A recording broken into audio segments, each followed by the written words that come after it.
یا بنی انہا ان تک مثقال حبۃ من خردل فتکن فی صخرہ او فی السماوات او فی الارض یأت بها اللہ ان اللہ لطیف خبیر یا بنی اقم الصلاة وأمر بالمعروف وانہ عن المنکر واصبر على ما اصابک ان ذلك من عزم الامور ولا تصعر خدك للناس ولا تمش في الارض مرحا ان الله لا يحب كل مختال فخور واقصد في مشيك واغضض من صوتك ان انكر الاصوات لصوت الحمير صدق اللہ العظیم۔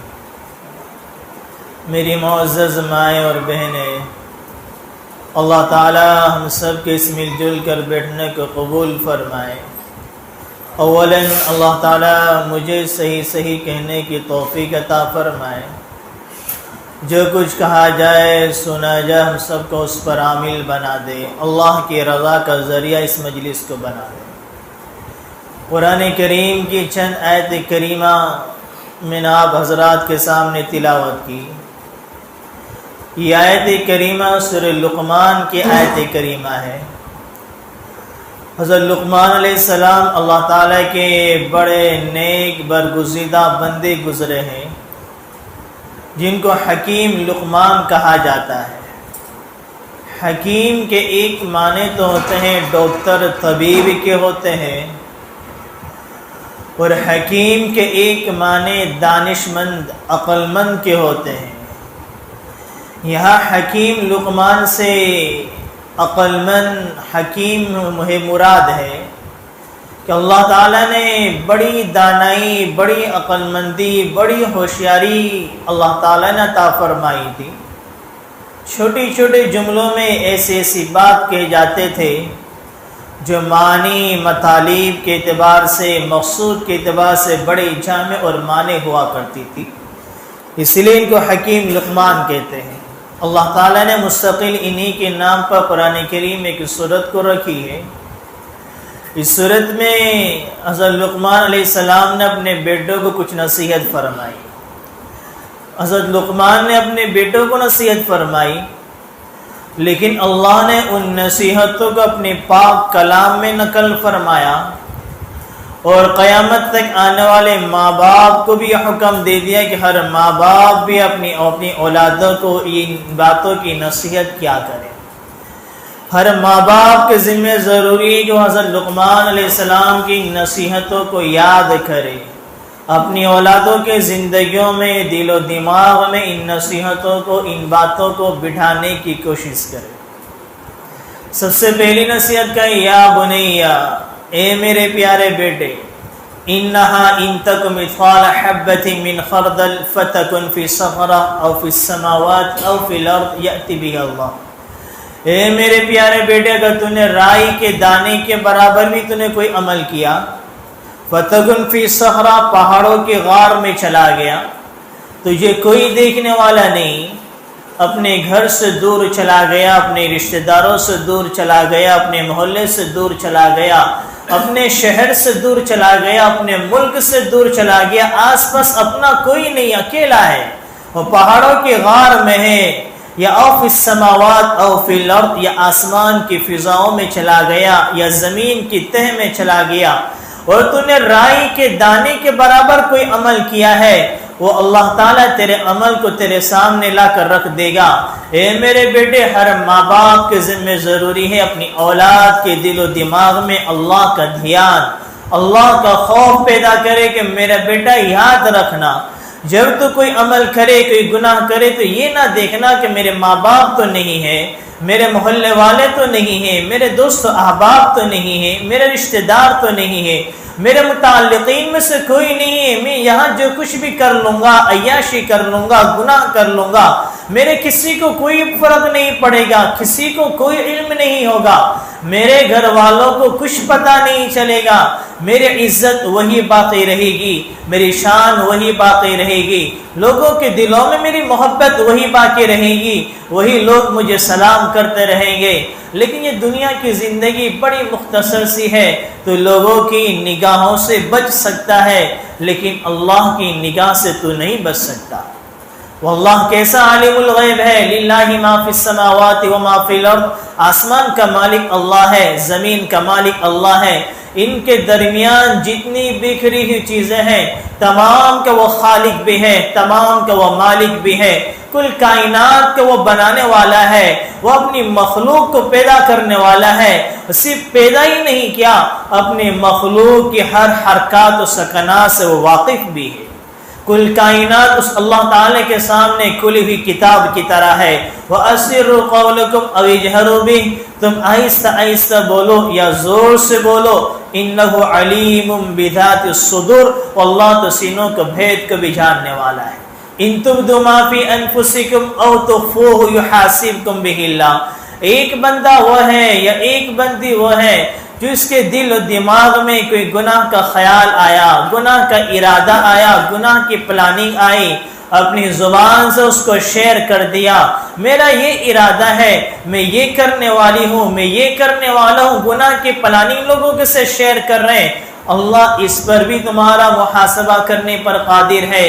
ایک بندہ وہ ہے، ایک بندی وہ ہے، رات کی تاریکی ہے، رات کا اندھیرا ہے، گھر کا اندھیرا، گھر میں چھوٹا سا کمرہ، اس کمرے کا اندھیرا، اس کمرے میں کمبل کے نیچے کمبل اوڑھ کر سو گئے، رات کا اندھیرا، مکان کا اندھیرا، کمرے کا اندھیرا، کمبل کا اندھیرا، ان تمام اندھیروں میں انسان دل و دماغ میں گناہ کے خیالات کا وجود دیتا ہے۔ مجھے کل صبح ہوگی، مجھے یہ گناہ کا کام کرنا ہے، مجھے چوری کرنا ہے، مجھے زنا کی راہ پر چلنا ہے، مجھے سود کی راہ پر چلنا ہے، مجھے فلاں چیز کرنا ہے، گناہ کے خیالات کا وجود دے رہا ہے، زبان سے اس کا اظہار نہیں کرتا۔ ان تبدوا ما فی انفسکم او تخفوہ یحاسبکم بہ اللہ، اللہ اس پر بھی محاسبہ تم پر کرنے پر قادر ہے۔ اللہ کے سامنے اللہ کی نظر سے کوئی چیز چھپ نہیں سکتی ہے۔ حدیث میں آتے ہیں کہ رات کی تاریکی چھائی ہوئی ہے، گھنا سا جنگل ہے، بالکل گھنا جنگل ہے، اس گھنے جنگل میں سیاہ کالا پتھر ہے، رات کی سیاہی، جنگل کی سیاہی، پتھر کی سیاہی، ان تین سیاہی تاریکی میں کہ سیاہ باریک چھوٹی سی چیونٹی چلتی ہے۔ اس اللہ کا علم کیسا علم ہے، جس اللہ کو ہم نے بڑا کمزور سمجھ رکھا ہے، جس کی طاقتوں کو ہم نے بھلا دیا، جس کی صفاتوں کے تذکرے ہم نے چھوڑ دیے۔ ہم تو سمجھتے ہیں ہمارے پاس مال ہے، دولت ہے، خوبصورتی ہے، طاقت ہے، بڑا سا گھر ہے، ہماری شہرت، یہی سب کچھ ہمارے لیے کافی ہے، اپنی مرضی سے زندگیاں گزار رہے ہیں، اپنی من چاہی انسان زندگی گزار رہا ہے۔ میرا اللہ کیا چاہتا ہے، میرے اللہ کے تقاضے کیا ہے، اس کے احکامات کیا ہے، میرے نبی کے طریقے کیا ہے، میرے صبح شام کے اعمال کیا ہونے چاہیے۔ اللہ نے مجھے اسلام کی دولت سے نوازا، مجھے ایمان کی دولت سے نوازا، وہ اگر اللہ تعالیٰ چاہتا مجھے کسی کافر کے گھر پیدا کرتا، اس اللہ نے مجھے مسلمان کے گھر پیدا کیا۔ اس اللہ کی وحدانیت کا میں نے کلمہ پڑھا ہے، نبی کی رسالت کی گواہی دی ہے، ہمارے اعمال بھی اللہ کی رضا کے موافق ہونا چاہیے۔ ہم عمل کرتے وقت اس بات کا خیال رکھیں میرا اللہ مجھے دیکھ رہا ہے، وہ اللہ کیسی طاقت والا، کیسا علم والا۔ رات کی تاریکی، رات کی تاریکی، جنگل کی تاریکی، سیاہ کالا پتھر، اس سیاہ کالا پتھر پہ سیاہ چیونٹی چلتی ہے۔ اس اللہ کا یہ دعویٰ نہیں، وہ اللہ تین اندھیروں میں سیاہ کالی چیونٹی کو دیکھتا ہے، اس سیاہ کالی چیونٹی کے چھوٹے سے پیر سے ہلکی باریک سی جو کالے پتھر پر لکیر بنتی چلی جاتی ہے، اللہ تو اس کو بھی دیکھنے والا ہے۔ تو یا بنیا، اے میرے پیارے بیٹے، اگر تو نے رائی کے دانے کے برابر بھی کوئی عمل کیا ہوگا، یأتی بہ اللہ، وہ اللہ کی نظر سے چھپ نہیں سکتا۔ تیری زندگی میں ایک دن ایسا ضرور آئے گا، قیامت کا دن طاری ہوگا، اولین آخرین کا اجتماع ہوگا، آدم علیہ السلام سے لے کر آخری نبی تک ہر موجود ہوں گے۔ آج تو وہ دن ہے، آج تو ترازو لائی جائے گی، آج تو بندوں کے نام اعمال کو تولا جائے گا، آج تو نام اعمال کو تقسیم کیا جائے گا، آج تو خود اللہ تعالی حاضر ہوں گے۔ آج ہر انسان کو، ہر بندے بندی کو اللہ کے سامنے کھڑا کیا جائے گا. آج تو جنت و جہنم کے فیصلے کیے جائیں گے. آج تو کسی کو جنت میں داخل کیا جائے گا تو کسی کو جہنم میں گھسیٹ کر جہنم کی آگ میں پھینک دیا جائے گا. لیکن وہ دن ایسا دن ہوگا ہر انسان کے نام اعمال کو اس کے سامنے کھول کر رکھ دیں گے. چھوٹے سا چھوٹا عمل ہو یا بڑے سے بڑا عمل ہو، ہر عمل انسان کے سامنے لا کر رکھ دیا جائے گا. جب بندہ دیکھے گا میں تو اپنی نظروں سے سب سے چھپ چھپا کر کام کرتا تھا، کسی کو نہیں پتا چلتا تھا، وہ عمل بھی اس میں لکھا ہوا ہے. یا ویلتنا ما لهذا الكتاب یا ویلتنا ما لهذا الكتاب لا یغادر صغیرہ ولا کبیرہ. جب اپنے نام اعمال کو دیکھے گا، اپنے گناہوں کی فہرست دیکھے گا، اپنے نام اعمال کی لسٹ دیکھے گا، اپنی نیکیوں کے رجسٹر کو کم ہلکا دیکھے گا، گناہ کے رجسٹر کو وزنی اور بھاری دیکھے گا، وہ کہے گا یا ویلتنا ما لهذا الكتاب، یہ ہائے افسوس، یہ کیسی کتاب ہے، یہ میرا کیسا نام اعمال ہے. لا یغادر صغیرہ ولا کبیرہ، اس میں تو چھوٹے سے چھوٹا عمل بھی لکھا ہوا ہے، بڑے سے بڑا عمل بھی اس میں تو لکھا ہوا ہے. اللہ نے دنیا دی ہے، اس دنیا کی زندگی میں اللہ کا دھیان اپنے دلوں میں پیدا کیا جائے، اپنی اولادوں کے دلوں میں اللہ کا دھیان پیدا کیا جائے. صرف اور صرف یہی ایک چیز ہے جو ہمیں، ہماری اولادوں کو، ہماری نسلوں کو گناہ سے باز رکھ سکتی ہے. اگر ہمارے دلوں میں اللہ کا دھیان پیدا ہو گیا، اللہ کا ڈر پیدا ہو گیا، اللہ کا خوف پیدا ہو گیا، تو ہماری زندگیاں تقوی پر آ جائے گی، عبادت پر آ جائے گی، زہد پر آ جائے گی، ہم گناہوں سے بچ جائیں گے. ہماری زندگیوں میں رجا، امید تو بہت زیادہ ہے. اللہ غفور الرحیم ہے، اللہ غفور الرحیم ہے، اللہ معاف کر دے گا، معاف کر دے گا. لیکن اللہ کا خوف والی صفت وہ ہمارے دلوں میں نظر نہیں آتی. علماء کرام فرماتے ہیں کہ ایمان کس چیز کو کہتے ہیں؟ علماء کرام فرماتے ہیں ایمان بین الرجاء والخوف. ایمان دو چیزوں کا نام ہے. ایک یہ کہ جب انسان کوئی اچھا عمل کرے، نماز پڑھے، ذکر کرے، قرآن کی تلاوت کرے، جمعہ کا دین سورہ کہف کی تلاوت کرے، جب بھی کوئی اچھا عمل کرے اللہ کی ذات سے امید وابستہ، اللہ میرے عمل کو قبول فرمائے گا. اور جہاں کہیں گناہ سرزد ہو جائے، فوراً اللہ تعالیٰ کا ڈر دل میں پیدا ہو جائے، اللہ تعالیٰ میری پکڑ کر لے گا، کہیں ایسا نہ ہو میرا رب مجھ سے ناراض ہو جائے، اللہ کا خوف دل میں پیدا ہو جائے. اس کا نام ایمان ہے. امید بھی ہو اور خوف بھی ہو، آج تب جائے کہ ایمان مکمل ہو. آج ہماری زندگیوں میں امیدیں تو نظر آتی ہے لیکن خوف ہماری زندگیوں میں نظر نہیں آتا.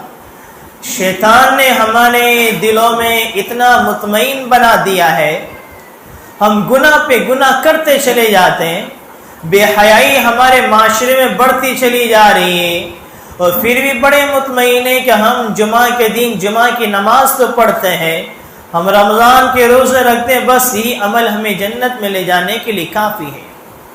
صحابہ کرام کی زندگیوں کو دیکھے. حضرت ماں عائشہ رضی اللہ تعالیٰ عنہا، ام المؤمنین، مسلمانوں کی ماں، ہمارے نبی کریم صلی اللہ علیہ وسلم کی لفتیں، ہمارے نبی کریم صلی اللہ علیہ وسلم کی محبوب بیوی، بڑی چہیتی بیوی، اور کئی حدیثیں ماں عائشہ سے منقول ہے. اس امت کی بہت بڑی عالمہ، فقیہہ، بڑے بڑے صحابہ کرام علم کے لیے ان کی طرف رجوع کرتے، جب کسی مسئلے میں اٹک جاتے ماں عائشہ کی طرف رجوع فرماتے. پوری زندگی ہمارے نبی کا بڑا ساتھ دینے والی 10 آیت کریمہ اللہ تعالیٰ نے سورہ نور کی ماں عائشہ کی شان میں اتاری. اتنا اونچا مقام ہمارے نبی کی زوج محترمہ، لیکن جب موت کا وقت آیا تو زار و قطار رو رہی ہے، زار و قطار رو رہی ہے. کیا وجہ ہے؟ ایک صحابی نے تسلی دی، آپ تو اللہ کے نبی کی، اللہ کے لقطے جگر، اللہ کے لقطے جگر، اللہ کے مخصوص نبی، محبوب نبی کی بیوی ہے. آپ کے صدقے میں اس امت کو تیمم کی دولت ملی. اللہ نے قرآن کریم میں آپ کی فضیلت میں آیت کریمہ نازل فرمائی، لیکن اللہ کے سامنے کھڑا ہونا ہے، موت کا آخری وقت ہے. ماں عائشہ ام المؤمنین مسلمانوں کی ماں زار و قطار رو رہی ہے کہ اے کاش کہ میں نسیہ منسیہ ہوتی، اے کاش کہ میرا وجود ہی نہ ہوتا۔ اللہ کے سامنے کھڑے ہونے کا کیسا ڈر ان کے دلوں میں تھا۔ آج وہی خوف، وہی ڈر، وہی چیزیں آج ہماری دلوں میں، ہماری اولادوں کے دلوں میں ہمیں نظر نہیں آتی۔ اللہ نے ایمان دیا ہے، اسلام دیا ہے، مسلمان بنایا ہے، اللہ سے ڈر کر زندگی گزارنے والے بنے، اپنی اولادوں کے دلوں میں اللہ کا خوف، اللہ کا ڈر پیدا کر دے۔ علماء کرام فرماتے ہیں انسان کا دل اللہ نے ایسا بنایا ہے، اس دل میں یا تو خالق کا خوف ہوگا یا مخلوق کا خوف ہوگا۔ اس دل میں یا تو خالق کا ڈر ہوگا یا مخلوق کا ڈر ہوگا۔ اگر اس کے دل میں خالق کا ڈر نہیں ہے، خالق کا خوف نہیں ہے، اللہ اس کے دل میں مخلوق کے ڈر کو ڈال دیں گے۔ اگر کسی انسان کے دل میں خالق کا ڈر ہے، پھر اس کے دل میں مخلوق کا ڈر نہیں آئے گا، بلکہ اس کے ڈر کو اللہ مخلوق کے دلوں پر چھا جائے گا۔ آج مسلمانوں کے حالات کو دیکھا جائے، مسلمانوں کی زندگیوں کو دیکھا جائے، اس کی وجہ یہ کہ مسلمان ڈر ڈر کے زندگیاں گزار رہے ہیں، دوسروں کے خوف ہمارے دلوں پر طاری ہے۔ اس کی وجہ بھی یہی ہے کہ آج ہمارے دل میں خالق کا ڈر نہیں، جس کی بنا مخلوق کا ڈر ہمارے دلوں پر سوار ہے۔ حضرت لقمان اپنی اولاد کو نصیحت فرما رہے، یا بنیا، اے میرے پیارے بیٹے، کہ اگر تو نے رائی کے دانے کے برابر کوئی عمل کیا ہوگا، پہاڑ کی غار میں چلا گیا، آسمان کی فضا میں چلا گیا، زمین کے اندر چلا گیا، اللہ اس کو بھی تیرے سامنے لا کر رکھ دے گا۔ ان اللہ لطیف خبیر، اللہ تو باریک سے باریک چیزوں سے بھی باخبر ہے۔ آگے فرمائے، یا بنی اقم الصلاۃ، یا بنی اقم الصلاۃ وامر بالمعروف ونہی عن المنکر، اے میرے پیارے بیٹے نماز قائم کرتے رہنا۔ اللہ تعالیٰ نے عبادتوں کو دیکھا جائے تو عبادت اسلام کے ارکان 5 چیزوں پر ہے، ہر بڑا چھوٹا جانتا ہے۔ 5 چیزیں اسلام کی بنیاد ہے، کلمہ توحید، نماز، روزہ، زکوٰۃ، حج۔ حج کی عبادت ایک ایسی عبادت ہے جو زندگی میں ایک مرتبہ ادا کی جاتی، اور وہ بھی مخصوص طبقہ جس کے پاس مال و دولت ہو۔ رمضان کے روزے سال میں ایک مرتبہ، زکوٰۃ سال میں ایک مرتبہ، وہ بھی مال و دولت والے پر۔ لیکن یہ ایک عبادت، نماز ایک ایسی عبادت ہے جو اللہ تعالیٰ اپنے بندوں سے روزانہ اس کا مطالبہ چاہتا ہے کہ میرے بندے روزانہ میرے سامنے پابندی سے جھکتے رہے۔ دین میں اللہ نے 5 نمازوں کو رکھی۔ جب صبح کی نماز بندہ پڑھتا ہے تو اللہ تعالیٰ اس کی صبح کی نماز کی برکت سے اللہ اس کے رزق میں برکت عطا فرماتے ہیں۔ صبح کی نماز کے بعد رزق کو تقسیم کیا جاتا ہے۔ جس گھرانے میں بڑے چھوٹے مرد عورت ساری صبح کی نماز میں سوئے پڑے ہوئے ہو، پھر ہم یہ چاہے کہ ہمارے گھر کے اخراجات پورے ہوتے چلے جائے، ہمارے رزق میں برکت ہوتی چلی جائے، ہماری دکان بڑھتی چلی جائے، میں قرضے سے باہر آ جاؤں، یہ کبھی ہونے والا نہیں۔ اگر ہم اپنے رزق میں برکتوں کو چاہتے ہیں، اگر ہم یہ چاہیں میں قرض سے باہر آ جاؤں، میرے رزق میں برکت ہو جائے، تو ہمیں نمازوں کی پابندی کرنی ہوگی۔ صبح کی نماز بندے کے رزق میں برکتوں کو لاتی۔ اللہ نے دین میں 5 نمازوں کو رکھا ہے۔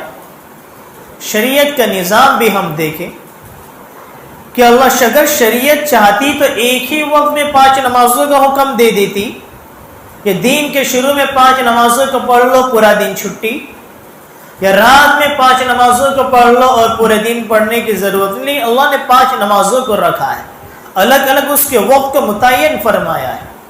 علماء کرام نے بڑی حکمت اس کے بارے میں بیان فرمائی۔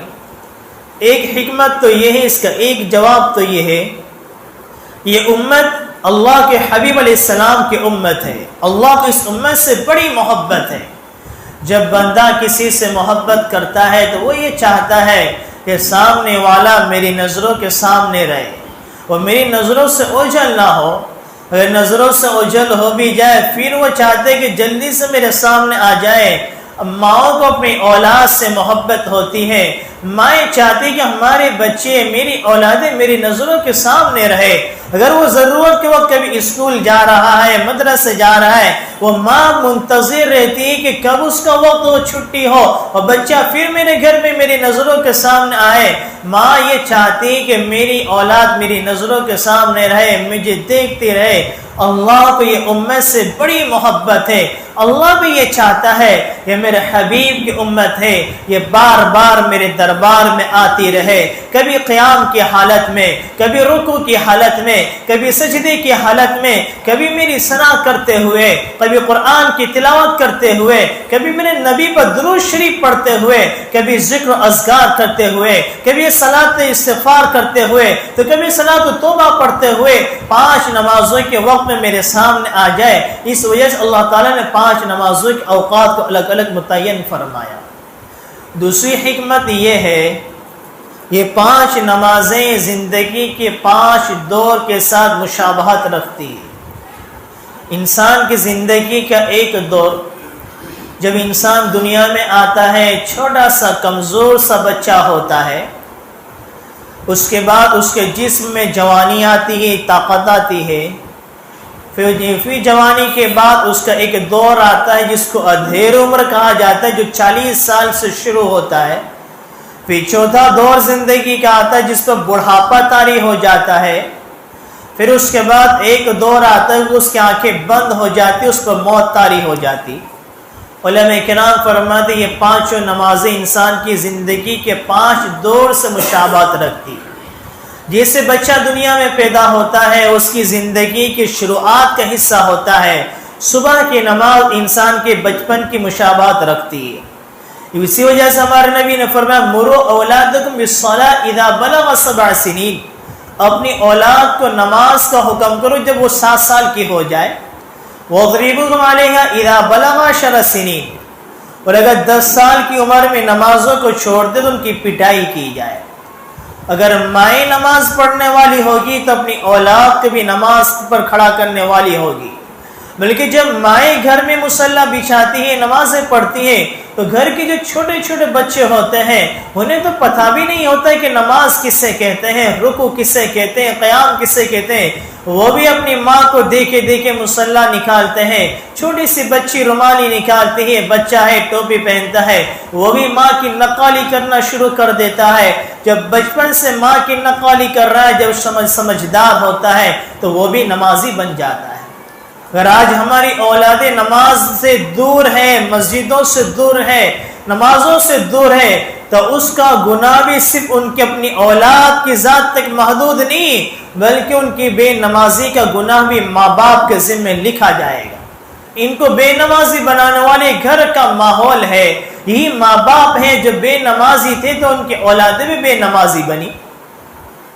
شیخ سعدی رحمۃ اللہ علیہ بہت بڑے اللہ والے گزرے ہیں، بڑی بڑی کتابیں ان فارسی زبان میں انہوں نے لکھی ہے۔ آج بھی ان کی کتابیں مدارس میں عالم کلاس کے درجوں میں پڑھائی جاتی ہے۔ ان کے حالات میں لکھا ہے بالکل چھوٹے سے بچے تھے، بالکل چھوٹے بچے۔ وہ فرماتے کہ میں ایک رات میرے والد کے ساتھ پوری رات مسجد میں رہا، پوری رات میں نے نماز میں گزار دی، اور صبح تک نماز میں ہم پڑھتے رہے، نماز میں ہم گزارتے رہے، لیکن ہمارے اطراف میں ایک جماعت تھی جو پوری رات سو رہی۔ تو میں نے اپنے والد سے کہ اس جماعت میں سے کوئی ایک شخص بھی نہیں اٹھا جو 2-4 رکعت نماز پڑھ لیتا۔ ان کے والد نے فوراً پر تنبیہ کی کہ بیٹا یہ جملہ تو نے بہت غلط کہا، ایسے زبان سے ایسے جملے نہیں نکالا کرتے، اگر تو بھی پوری رات سو رہتا عبادت نہ کرتا تو اس سے بہتر تھا۔ مجھے اس واقعے سے یہ بتانا، شیخ سعدی رحمۃ اللہ علیہ بھی چھوٹے بچے ہیں لیکن ان کے والد نمازی ہیں، تو اپنے والد کے ساتھ پوری رات نماز میں اللہ تعالیٰ کے سامنے گزار دی۔ آج 5 وقت کی نمازیں بھی پڑھنا ہمارے لیے دشوار ہو جاتا ہے۔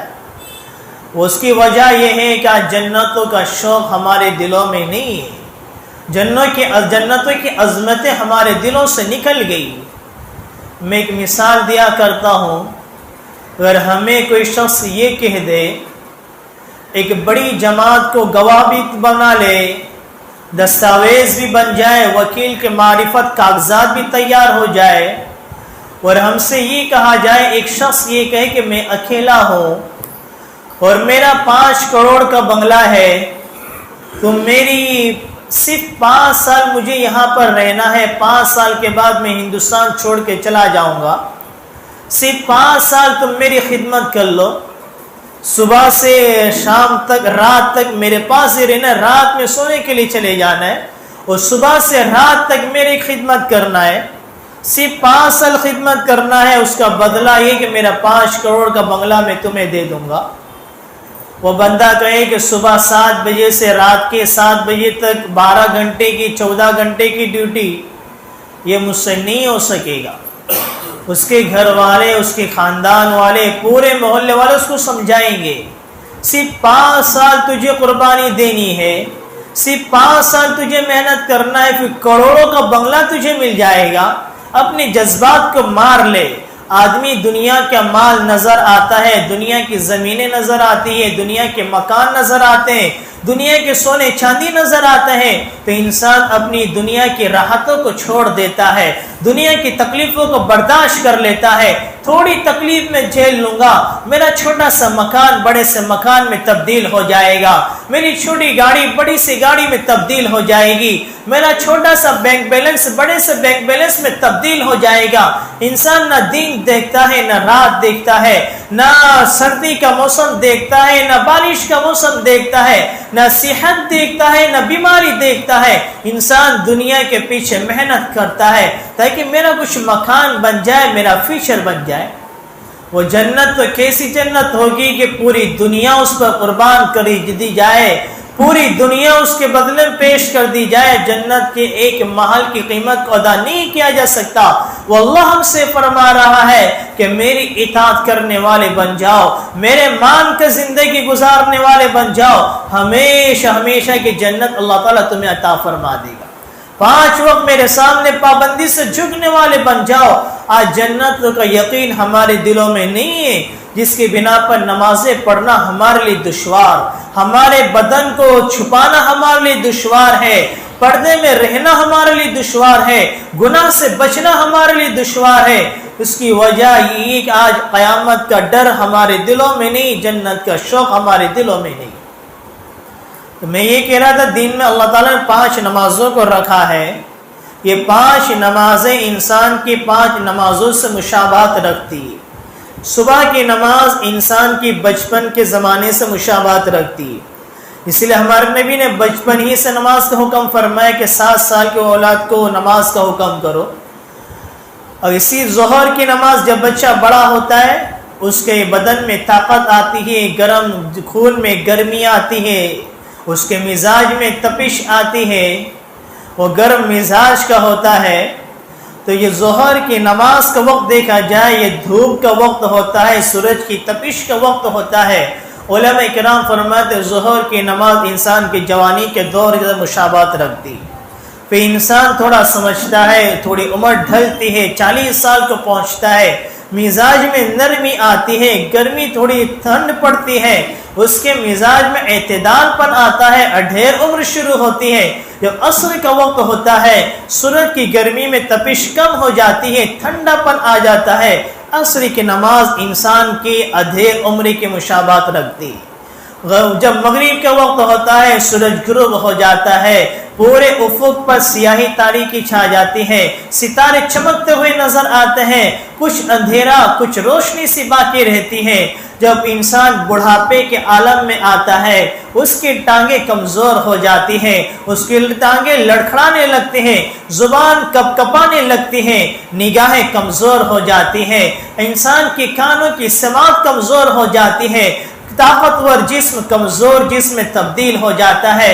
وہ بڑھاپا اس کی زندگی کے آخری دور ہوتا ہے، جیسے مغرب یہ دین کا آخری حصہ ہوتا ہے، مغرب کا وقت آخری حصہ ہوتا ہے، بڑھاپا انسان کی زندگی کا آخری حصہ ہوتا ہے۔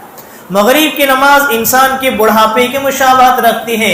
جب عشاء کی نماز کا وقت ہوتا ہے، پورے افق پر سیاہی چھا جاتی ہے، پورے آسمان پر تاریکی اندھیرا چھا جاتا ہے۔ جب انسان پر موت طاری ہوتی ہے، اس کی آنکھیں بند ہو جاتی ہے، پوری دنیا اس کے لیے سیاہی تاریکی میں اندھیرے میں تبدیل ہو جاتی ہے۔ علماء کرام فرماتے ہیں صبح کی نماز انسان کے بچپن کے مشابہت رکھتی ہے، ظہر کی نماز انسان کی جوانی کی مشابہت رکھتی ہے، عصر کی نماز انسان کے اڈھیر عمر کی مشابہت رکھتی ہے، مغرب کی نماز انسان کے بڑھاپے کی مشابہت رکھتی ہے، اور عشاء کی نماز انسان کی موت کے وقت کی مشابہت رکھتی ہے۔ جو بندہ، جو ماں باپ اپنی اولاد کو 7 سال کی عمر سے نماز کے لیے کھڑا کر دے، نمازوں کا پابند بنا دے، اللہ صبح کی نماز کی برکت سے اس بچے کے صبح کے اس بچے کے بچپن کا دور بھی خوبصورت بنا دے گا۔ ظہر کی نماز کی برکت سے جوانی کا دور بھی پاک دامنی کے ساتھ گزرے گا۔ عصر کی نماز کی برکت سے اڈھیر عمر کا جوانی کا ادھیر عمر کا دور بھی بڑا خوبصورت گزرے گا۔ مغرب کی نماز کی برکت سے اللہ بڑھاپا ایسا دے گا، یہ میرا وہ بندہ ہے 7 سال کی عمر میں میرے پابندی سے میرے در پر آتا ہے، کبھی رکوع کرتا ہے، کبھی سجدہ کرتا ہے، پابندی سے میرے سامنے جھکتا رہا۔ آج تو بوڑھا ہو گیا، تو کمزور ہو گیا، میں آج تجھے مخلوق کے حوالے نہیں کروں گا، تجھے ایسا بڑھاپا نہیں تارو کروں گا کہ لوگ تجھے دیکھ کر موت کی دعائیں کریں، خود تو موت کی تمنا کرے، تجھے ایسا بڑھاپا بھی دوں گا لوگ تیرے بڑھاپے کو دیکھ کر رش کریں گے۔ اس بڑھاپے میں ایسا چمکدار چہرہ، اس بڑھاپے میں ایسی طاقت، ایسی قوت، ایسی نمازیں تیرے بڑھاپے کو دیکھ کر رش کیا جائے گا۔ مغرب کی نماز تیرے بڑھاپے کے مشابہ، عشاء کی نماز تیری موت کے وقت کا مشابہ، اور جب موت کا وقت طاری ہوگا تیرے زبان پر کلمہ جاری ہوگا، یا ایتھا النفس المطمئنہ، تو نے نفس کو مطمئنہ بنا دیا تھا، ارجعی الی ربک راضیۃ مرضیہ کا پروانہ تجھے سنایا جائے گا، فادخلی فی عبادی وادخلی جنتی، میرے بندوں میں شامل ہو جا، میری جنت میں داخل ہو جا۔ تو میرا بندہ تھا، تو نے دنیا میں رہ کر اپنے نفس کی حفاظت کی، اپنی ذات کی حفاظت کی، گناہ سے بچتا رہا، اپنے جسم کو پردے میں رکھا، بے حیائی کے مظاہرے سے اپنے آپ کو تم بچاتی رہی، تو میری بندی پاک باز بن کے زندگی گزارتی رہی۔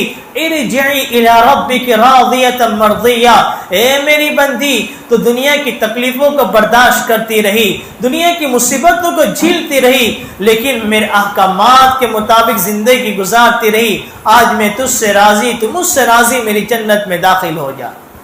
تو یہ نصیحت لقمان اپنے اولاد کو فرما رہے، یا بنی اقم الصلاۃ، اپنے آپ کو بھی نماز کے لیے کھڑا کرنا ہے، اپنی اولاد کو بھی نماز پر کھڑا کرنا ہے۔ رابعہ بصریہ رحمۃ اللہ علیہ بڑی نیک خاتون گزری ہے، اسی امت میں ایک بڑی نیک خاتون گزری ہے، بڑی عابدہ زاہدہ، جوانی کے عالم میں شوہر کا انتقال ہو گیا، جوانی کے عالم میں، لیکن اس جوانی کے دور کو اپنی اللہ کی عبادت میں، نمازوں میں ایسا لگایا کہ وقت کی عابدہ زاہدہ پرہیزگار بن گئی۔ ان کے حالات میں کتابوں میں لکھا ہے، عورت ذات ہے کانت تصلی 1000 رکعت فی اليوم واللیلہ، دن اور رات میں 1000 رکعت نفل نماز پڑھا کرتی تھی۔ عورت ذات ہے فرض نمازوں کے علاوہ، گھر کے کام کاج کے علاوہ 1000 رکعت نفل نماز پڑھا کرتی تھی۔ اور ان کے حالات میں لکھا ہے کہ اتنی نماز پڑھنے کے بعد وہ اپنے آپ کو بڑی پرہیزگار، بڑی نیک لوگوں کے سامنے اظہار نہیں کرتی تھی کہ میں تو بڑی نیک، میرے جیسے میرے خاندان میں کوئی نہیں، میرے جیسا میرے معاشرے میں، میرے محلے میں، میرے مقابل میں کوئی نہیں، سب سے بڑی عابدہ میں، سب سے بڑی متقی پرہیزگار میں، سب سے زیادہ عبادت میں بڑی ہوئی ہوں، اپنی عبادت پر نظر نہیں تھی۔ 1000 رکعت نفل نماز پڑھتی تھی۔ اس کے بعد اللہ تعالیٰ سے دعا فرماتی، اللہ تعالیٰ سے کہتی، اللہ میں نے یہ نماز اس لیے نہیں پڑھی کہ تو ان نمازوں کے ذریعے میرے نام اعمال کو نیکیوں سے بھر دے، بلکہ میں نے نمازیں اس لیے پڑھی کہ یہ میرے نمازوں کا تحفہ تم میرے نبی کے سامنے پیش فرما دے۔ میرے نبی نے بھی بڑی قربانیاں دی ہیں، آپ علیہ السلام پورے دن اللہ کے بندوں کو اللہ کی طرف بلاتے ہیں، جو لوگ جہنم کے راستے پر چل رہے ہیں ان کو ہٹا ہٹا کر جنت کے راستے پر چلانے کی کوشش کر رہے ہیں. کفر کی راہ پر چلنے والوں کو اسلام کی راہ پر چلانے کی کوشش کرتے ہیں. شرک کی راہ پر چلنے والوں کو توحید کی راہ پر چلانے کی کوشش کرتے ہیں. اللہ کے بندوں کو پورا دین دعوت و تبلیغ کی محنتیں کر رہے ہیں. اللہ کے بندوں کو پکڑ پکڑ کر جنت کی راہ پر چلانے کی کوشش کر رہے ہیں. جب رات کا وقت آتا ہے، کتابوں میں لکھا ہے کہ ہمارے نبی کی نماز کیسی ہوتی. مالا بدھ میں لکھا ہوا ہے، فارسی زبان کی کتاب، اس میں یہ بات لکھی ہوئی ہے کہ آپ علیہ السلام تہجد میں کھڑے ہوتے تو پہلی رکعت میں سورہ بقرہ 2.5 پارے کی، دوسری رکعت میں سورہ آل عمران، تیسری میں سورہ نساء، چوتھی رکعت میں سورہ مائدہ، 4 رکعت میں 4 سورت پڑھتے 6.25 پارے ہوتے. ہم نے سنا ہے ہمارے نبی رات کی نمازیں اتنی لمبی ہوتی کہ ہمارے نبی کے پیر مبارک ورم ہو جاتے، سوج جایا کرتے تھے. ہمارے نبی کو اتنی لمبی نمازیں پڑھنے کی کیا ضرورت تھی؟ آپ تو بخشے بخشائے تھے، آپ کے صدقے میں اللہ تعالیٰ نے جنت کو سجایا تھا. ہمارے اور آپ کے لیے آپ علیہ السلام اتنی مشقت اٹھا رہے ہیں تاکہ قیامت تک آنے والا میرا امتی، اللہ کا بندہ، اللہ کی بندی، 5 وقت نمازی کی پابندی کرنے والی تو بن جائے میرے اس عمل کو دیکھ کر. تو یہ 4 سورت 4 نماز میں پڑھتے 6.25 پارے. مالا بدھ میں لکھا ہوا ہے، آگے اور لکھا ہوا ہے کبھی کبھی آپ علیہ السلام یہ 4 سورتیں ایک ہی رکعت میں پڑھتے تھے. 6.25 پارے ایک رکعت میں کتنی لمبی نماز ہو گئی. یہ آپ علیہ السلام کی امت کے خاتون رابعہ بصریہ کی بھی نماز دیکھو، کانت تصلی 1000 رکعات فی اليوم واللیلہ، دن اور رات میں 1000 رکعت نفل نماز پڑھتی تھی. اللہ تعالیٰ سے کہتی اللہ تعالیٰ میں نے اس لیے نہیں پڑھی کہ میرا نام اعمال نیکیوں سے بھر جائے، بلکہ یہ میرے نماز کے تحفے کو تو میرے نبی کے سامنے پیش فرمانا. جب میرے نبی، میرا نبی میرے نماز کے تحفے کو دیکھیں گے تو میرے نبی خوش ہوں گے، خوشی سے دوسرے نبیوں کو کہیں گے انظروا الی امرأۃ من امتی ھذا عملها فی اليوم واللیلہ. میرے نبی خوشی کے مارے دوسرے نبیوں کو کہیں گے، دوسرے لوگوں کو کہیں گے دیکھو دیکھو یہ میری امت کی خاتون ہے، ھذا عملها فی اليوم واللیلہ، یہ دن اور رات کے اس کے اعمال ہے. اگر ہماری نماز، ہماری زندگی نمازوں پر آ جائے، ہمارے اولادی نمازوں پر جم جائے، ہمارے تمام زندگی کے مسائل حل ہوتے چلے جائے. اللہ نے زندگی کی تمام مسائلوں کو نماز کے اندر رکھا ہوا ہے. تو یا بنی اقیم الصلاۃ، اے میرے پیارے بیٹے نماز کو قائم رکھنا. وَأَمُرْ بِالْمَعْرُوفِ وَانْهَ عَنِ الْمُنْكَرِ، اللہ کے نبی علیہ السلام کے بعد کوئی نبی آنے والا نہیں ہے. ہمیں اپنی اولاد کی اصلاح سے تربیت کرنا ہے کہ بیٹا تجھے اچھے کام بھی کرنا ہے اور دوسروں کو اچھے کام کی تلقین بھی کرنا ہے. تجھے خود بھی گناہ سے روکنا ہے اور خود اپنے اعزاز سے، اپنے عمل سے لوگوں کو بھی گناہ سے روکنا ہے. اس طرح سے اپنی اولاد کی تربیت کی جائے. آگے فرمایا وَاصْبِرْ عَلَىٰ مَا أَصَابَكَ، اور جو کچھ بھی تکلیف پہنچے اس پر صبر کے ساتھ زندگی گزارنا ہے. یہ دنیا ہے، اللہ تعالیٰ نے دنیا میں تکلیف بھی رکھی، راحتیں بھی رکھی. اگر خوشی کا موقع ہے تو اللہ تعالیٰ کی شکر گزاری ادا کی جائے. اگر حالات ہمارے مزاج کے خلاف ہے وَاصْبِرْ عَلَىٰ مَا أَصَابَكَ، تو اللہ کی پہنچی ہوئی تکلیف پر صبر کیا جائے. کیونکہ انسان ہمیشہ یہ سوچتا ہے کہ دنیا میں ہر کام وہی ہو جو میں چاہوں، میری عقل کے مطابق ہو، میری خواہش کے مطابق ہو. اسی لیے ایک شیخ نے اپنے مرید سے نصیحت فرمائی. جب وہ مرید جانے لگے تو مرید نے اپنے شیخ سے کہا کوئی نصیحت فرما دیجیے. تو ان شیخ نے بڑی عجیب بات کہی، کبھی خدائی کا دعویٰ نہ کرنا، کبھی خدا نہ بننا اور کبھی رسول نہ بننا. ان کو بڑا تعجب ہوا کہ یہ کیسا کہ میں کیسے خدا بن سکتا ہوں اور میں کیسے رسول بن سکتا ہوں. فرما خدا بننے کا مطلب ہی اللہ جو چاہتا ہے وہ ہو جاتا ہے، کن فیکن کا معاملہ ہے. اللہ کسی چیز کا ارادہ کرتا ہے تو اللہ کی ارادہ کسی کے ماتحت نہیں ہوتا. مخلوق کے ارادے اللہ کے ارادے کے تحت ہوتے ہیں، مخلوق کی پلاننگ اللہ کی پلاننگ کے ماتحت ہوتے ہیں، مخلوق کی پلاننگ یہ ان کے اعمال اللہ کے ارادے پر موقوف ہوتے ہیں کہ اللہ کا معاملہ کن فیکن کا، وہ جو چاہتا ہے تو ارادہ کرتا ہو جاتا ہے۔ تو کبھی یہ نہ سوچنا میں جو چاہوں وہی ہو، میں جو چاہوں وہی ہونا چاہیے، میں جو چاہوں وہی ہو۔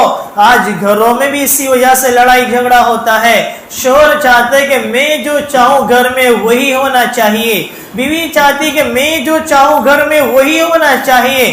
ہر انسان اپنی اپنی چاہت کے مطابق گھروں کو چلانے کی کوشش کرتے ہیں۔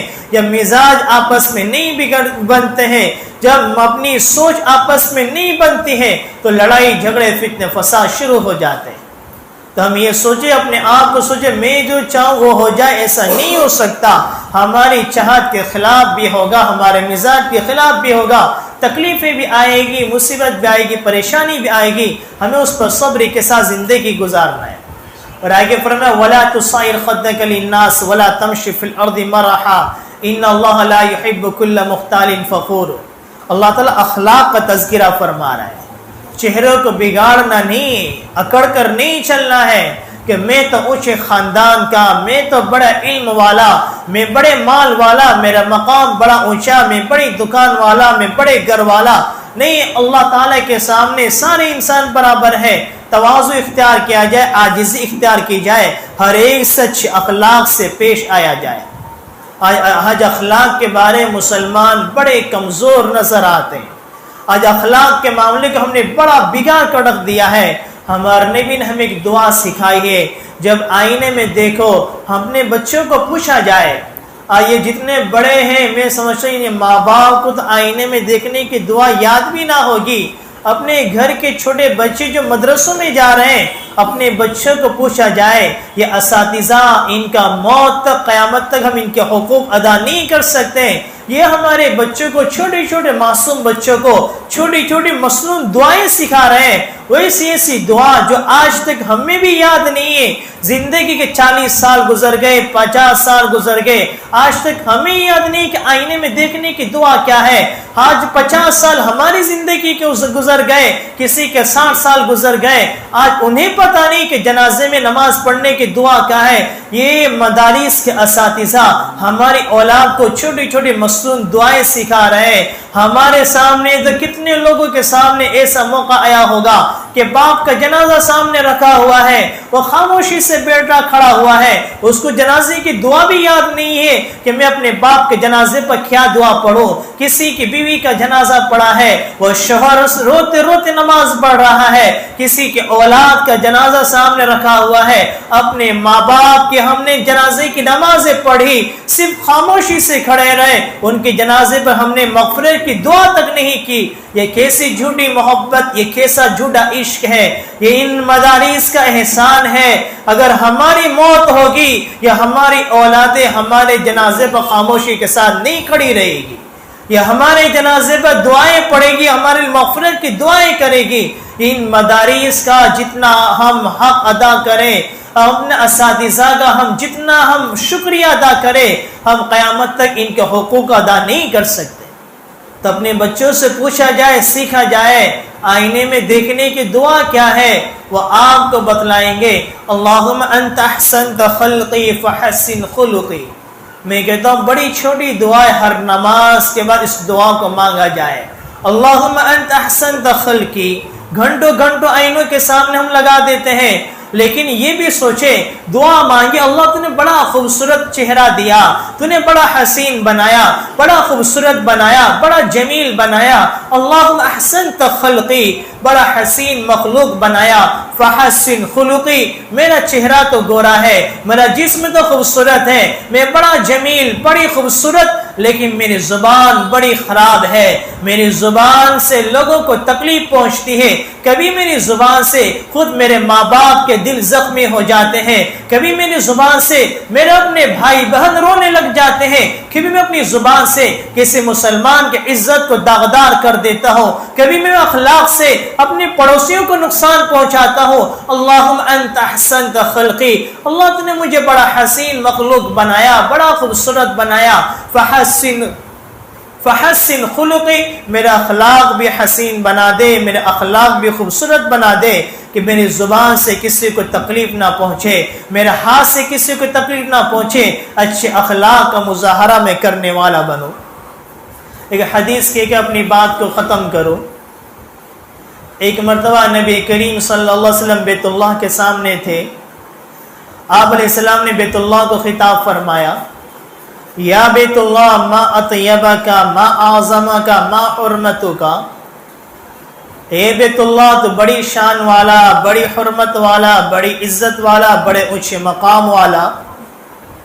ہر مسلمان کے دل میں بیت اللہ کی محبت ہوتی ہے، اور انسان شرابی کبابی کیوں نہ ہو، لیکن اگر اس کے سامنے بیت اللہ کی برائی کی جائے، گالی گلوچ کیا جائے، اور شرابی بھی انسان برداشت نہیں کرے گا۔ اگر بیت اللہ کو کوئی توڑنے کی کوشش کرے، پوری دنیا کے مسلمان کھڑے ہو جائیں گے کہ بیت اللہ کو منہدم کرنے کی کوشش کی جا رہی ہے۔ آپ علیہ السلام بیت اللہ کے سامنے کھڑے۔ آپ نے ایک حدیث سنی ہوگی، مشہور روایت ہے، لا تقوم الساعة حتى يقال في الارض اللہ اللہ، جب تک روئے زمین پر ایک اللہ اللہ کہنے والا باقی رہے گا، قیامت طاری نہیں ہوگی۔ آپ نے کہیں یہ نہیں سنا ہوگا جب تک بیت اللہ کے در و دیوار باقی رہے گی تب تک قیامت طاری نہ ہوگی، ایک اللہ اللہ کہنے والا باقی رہے گا۔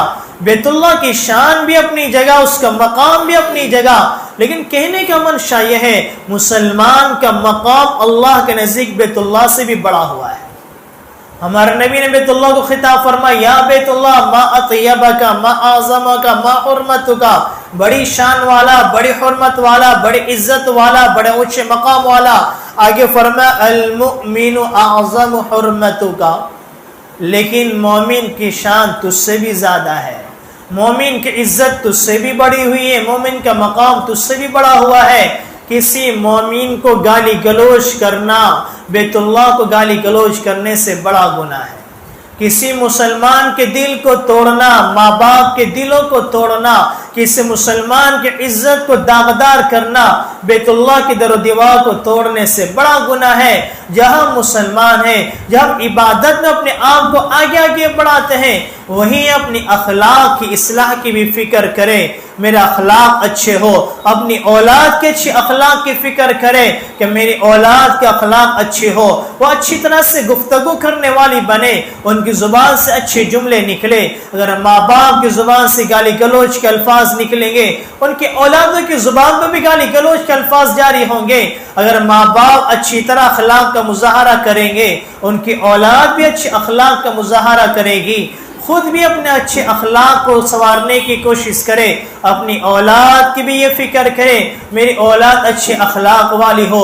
اگر ایک جملہ بھی غلط نکل گیا فوراً کی پکڑ کی جائے، تنبیہ کی جائے، بیٹا بڑے کے سامنے ایسی بات نہیں کہتے ہیں، اگر ہم نے سنا بھی چھوٹا ہے، ابھی بچہ ہے، بعد میں بڑا ہو جائے گا تو بعد میں اصلاح نہیں ہوتی ہے۔ شیخ زکریا رحمۃ اللہ علیہ چھوٹے سے بچے ہیں، ان کے والد نے ان کو کہا کہ اندر سے کمرے سے تکیہ لے کر آؤ۔